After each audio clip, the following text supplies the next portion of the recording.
Hello hi నమస్తే, నేను మీ రేష్మాని. ఈరోజు కోవాతో జామున్ చేస్తున్నాను. కోవా జామున్ అర్ధ కేజీ కోవా తీసుకున్నాను, 1/4 కిలో మైదా పిండి, అలాగే పాలు. అంతవరకు పాకానికి పెట్టాను. చక్కెర అర్ధ కేజీ 3/4 కిలో చక్కెర తీసుకున్నాను. ముందు ఎంతవరకు నీళ్ళు వేశాను, కొంచెం జిగురు పాక రావాలి. అంతలోపు మనం పిండిని కలుపుకుందాం. ఇలాగ కోవాని మైదా పిండి కొంచెం సోడా పొడి వేసుకోవాలి, కలుపుకోవాలి. దీంట్లో కొంచెం కొంచెం పాలు వేసుకుంటూ మనం కలుపుకోవాలి. చూసుకొని పాలు కొంచెం కొంచెం వేసుకుంటూ కలుపుకోండి.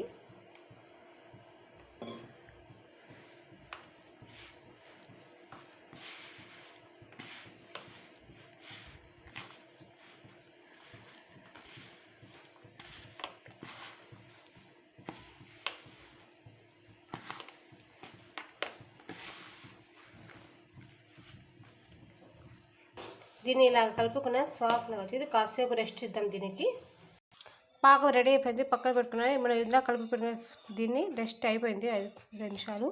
దీన్ని గులాబ్ జామున్ లాగా చేసుకుందాం. ఇలాగా కొంచెం తీసుకొని రౌండ్ లాగా చుట్టుకోవాలి.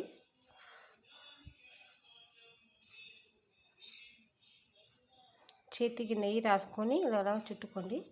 ఇప్పుడే కరెంట్ పోయింది ఫ్రెండ్స్ మా ఇంట్లో, అందుకనే కొంచెం లైటింగ్ తక్కువ ఉంది. అన్నిటిని ఇలా చేసుకుని పక్కన పెట్టుకుందాం. ఇవన్నీ అన్నిటిని ఇలా రౌండ్ లాగా చుట్టుకొని పక్కన పెట్టుకోవాలి. అన్నిటిని ఆయిల్ డీప్ ఫ్రై ఆయిల్ పెట్టాను. ఇది ఫ్రెండ్స్ ఆయిల్ వేడి అయింది. కొంచెం గోరువెచ్చకున్నప్పుడే వేసుకోవాలి, ఎక్కువ వేడి ఉంది ఆయిల్. మనం అన్ని చేసుకున్నాం కదా, అన్నిటిని ఒకటిగా వేసుకుందాం. అదే ఆశీర్వాద్ గులాబ్ జామున్ మనం బయట తీసుకున్న ప్యాకెట్ తీసుకుంటే గోధుమ కలర్లో కనిపించాయి. ఇది కోవా మైదా పిండి చేసిన కాబట్టి వైట్గా ఉంటాయి. ఇవన్నీ కొంచెం గోల్డెన్ బ్రౌన్ కలర్ వచ్చేంత వరకు వేయించుకోవాలి మెల్లగా. చూడండి ఫ్రెండ్స్, గోల్డెన్ బ్రౌన్ కలర్ వచ్చింది కదా, ఇప్పుడు తీసేసుకుందాం. వాటిని తీసుకొని పాకంలోకి వేసుకుందాం. మనం పాకం చేసి పెట్టాం కదా, దాంట్లోకి వేసేసుకుందాం. ఇలాంటి అన్నిటినీ ఇలాగా వేయించుకొని పాకంలోకి వేసుకోండి ఫ్రెండ్స్.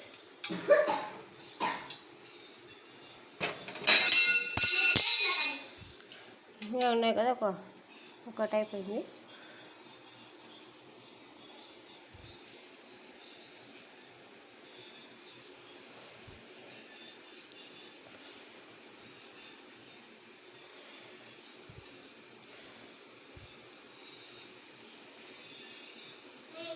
అన్నిటిని ఇలాగా ఇవన్నీ ఫ్రెండ్స్ అన్ని పాకంలో వేస్తాను. అన్నీ పీల్చుకోవాలి.